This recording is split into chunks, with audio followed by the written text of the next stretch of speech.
In the early years of the 20th century, a Danish aristocrat named Elena Rasmussen makes a bold decision that defies the expectations of her quiet, structured upbringing. Restless in Copenhagen and yearning for a life that stretches beyond polite conversations and inherited comforts, she enters into a marriage of convenience with Henrik Rasmussen, a charming but unreliable nobleman whose affection is shallow but whose appetite for adventure matches her longing for something new. Together, they travel to the vast, unbroken landscapes of colonial East Africa, a place whose golden fields, sharp horizons, and unpredictable beauty promise reinvention. Upon arriving, Elena expects to become a dairy farmer, an endeavor she has funded with her own wealth. Instead, she discovers that Henrik, driven by impulse rather than prudence, has invested everything into a coffee plantation despite the soil being largely unsuitable. Elena's frustration is sharp, but she commits to making the best of their new life, telling herself that ambition must sometimes lead, even blindly, into wilderness. The farm becomes both her burden and her purpose. She takes charge of operations, learns the land, and slowly earns the respect of the local workers.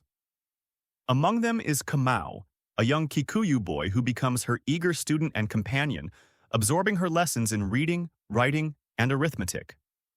Through him and others, Elena begins to understand the rhythms and complexities of the region, its traditions, its hardships, and its sense of belonging that transcends European claims. Henrik, however, is seldom home.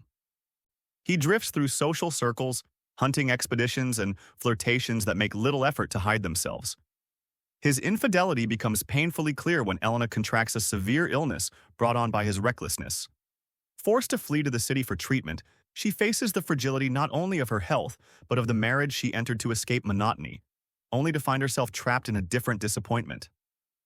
During her recovery, she meets Daniel Hartley, a rugged, thoughtful big-game hunter known for his independence and quiet charisma. He is as much a part of the African landscape as the acacia trees and roaming herds, moving through life with an ease and self-possession that fascinates her. Their first conversations are guarded but electric. Elena senses in him a freedom she has never known, one unbound by social rules, expectations, or the need to belong anywhere except the present moment. When she returns to the farm, the challenges only increase. The plantation faces economic strain, unpredictable weather, and the constant uncertainty of a crop ill-suited to the environment. Yet her determination deepens, becoming a reflection of her own stubborn hope. Elena's leadership becomes the backbone of the community around the plantation, especially to the Kikuyu families who depend on the farm's work and whose loyalty softens her loneliness. Daniel visits occasionally, sometimes to deliver supplies, sometimes to share news, and sometimes simply because he is drawn to her presence. Their bond grows naturally, like a fire kindled from embers the world had quietly assembled for them long before they recognized it. He invites her on a journey into the wild, far from the routines and burdens of the plantation. She accepts, stepping into a world where days are measured by sunsets, open skies, and conversations spoken softly by the fire. During these excursions, Elena discovers a version of herself she never imagined, fearless, observant, alive. Daniel teaches her to see the land not through the eyes of a foreigner, but as someone who belongs to its silences, its unpredictability, and its vast beauty. He reads poetry to her as they camp beneath the stars, and she listens with an intensity that surprises even her. Their relationship becomes a quiet rebellion against the constraints both have known, her from society, him from emotional attachment. But their love is fragile in its own way. Daniel's independence runs deep. He resists anything that feels like captivity, even the captivity of affection. Elena longs for more, for a shared home, for promises, for a life where their connection is not interrupted by his need for solitude. The tension between their desires forms an unspoken boundary they must navigate carefully. Meanwhile, Henrik continues to unravel the remnants of their marriage. His visits are sporadic, his obligations neglected, and his desires rooted in distraction rather than responsibility. Elena no longer waits for him emotionally, though she still shoulders the burdens he created. Their relationship grows cold, held together only by shared land and fading courtesy. Nature itself mirrors the unpredictability of her life. Droughts scorch the coffee plants. Storms threaten what little progress she makes. The workers look to her for leadership, and she responds with courage that surprises even those closest to her. But the plantation's failure looms like a heavy shadow, tightening its grip with every passing month. Daniel remains both a refuge and a torment. He shares her passions yet refuses to be possessed by them. When she suggests deeper commitment, moving in together, planning a future, he withdraws, unable to offer the permanence she craves. Their love, intense as it is, becomes a delicate negotiation between surrender and self-preservation. Despite their differences, they continue to share unforgettable moments. Flying over the plains in his small biplane, dancing under lantern light, whispering secrets in the quiet of dawn. Elena clings to these experiences, knowing they are both gifts and warnings. The turning point arrives when a catastrophic fire sweeps across the plantation. The inferno devours everything in its path: buildings, crops, years of sacrifice. Elena fights alongside her workers, but the flames reduce the farm to a blackened wasteland. The financial loss is devastating, the emotional toll even greater.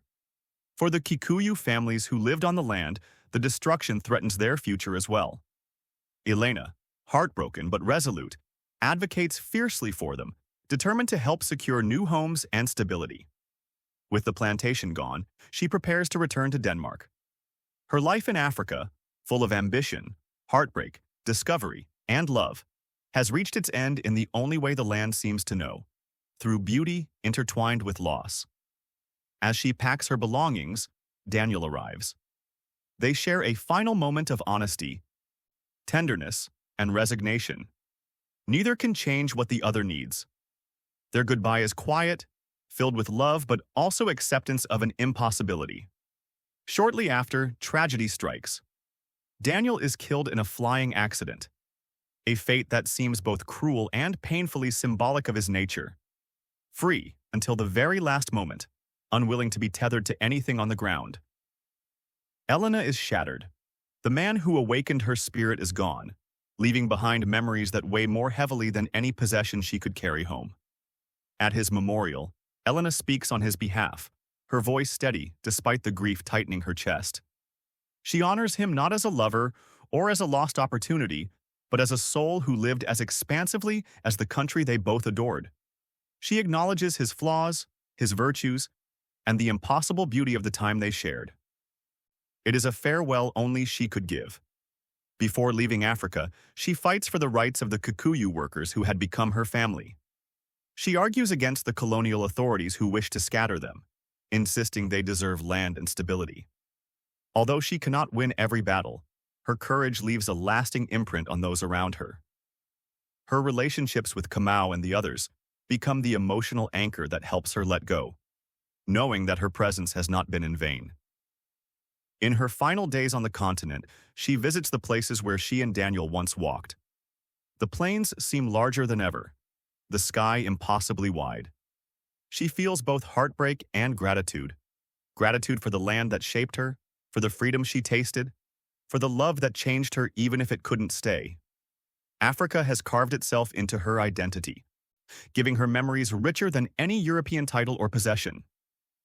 When she finally leaves, the land remains behind her like a living memory, untamed, mysterious, and infinite.